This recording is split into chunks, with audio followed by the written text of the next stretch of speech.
Hello everyone, সবাইকে স্বাগত 5 minute স্টাডির পক্ষ থেকে। আজকে আমরা শিখব ম্যাট্রিক্সের গুণ।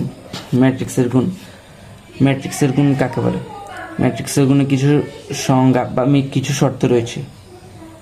প্রথম শর্ত হচ্ছে ম্যাট্রিক্সের সারি বরাবর অবস্থানের উপাদানগুলো, মানে এই সারি বরাবর অবস্থান উপাদানগুলো দ্বিতীয় ম্যাট্রিক্সের কলাম, এটা সারি দ্বিতীয় ম্যাট্রিক্সের কলাম উপাদানের সংখ্যা সমান হতে হবে।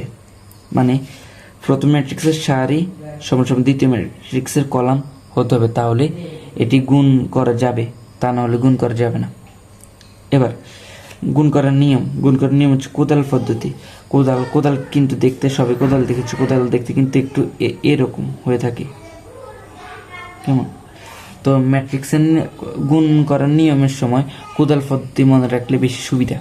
যেমন এখানে 2, তাহলে আমরা এটি দিয়ে দেখাই, এটা হচ্ছে 2, তো আমরা এটিকে ব্যবহার করব কোদাল পদ্ধতি হিসেবে। তাহলে এটা সারি, এটা হচ্ছে সারি এখানে যাবে, কোদালের মধ্যে এভাবে বাঁক নিবে, তাহলে হবে কি সারি দিয়ে গেল, কলাম দিয়ে নামলো, তাহলে 2 এর সাথে 3 গুণ হবে, 3 এর সাথে 5 গুণ হবে, এরপর আবার 2 এর সাথে 4 গুণ হবে, 3 এর সাথে 6 গুণ হবে।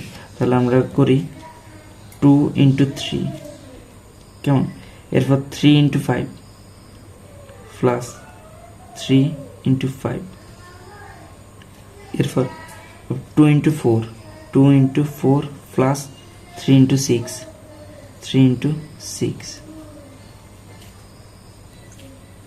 এরপর দ্বিতীয়টি আবার 4 এর সাথে 3, 5 এর সাথে 5, 4 × 3 প্লাস 5 × 5, আবার 4 এর সাথে 4, 5 এর সাথে 6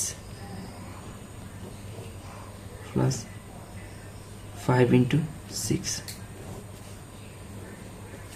টোটাল 3 দুগুণে 6, 3 × 5 15, 15 × 6 21, 4 দুগুণে 8, 318, 18 8 26, এনে 5 × 5 25, 3 × 12 27 37, আর এখানে হচ্ছে 16 30, 5 30, 16 40 46।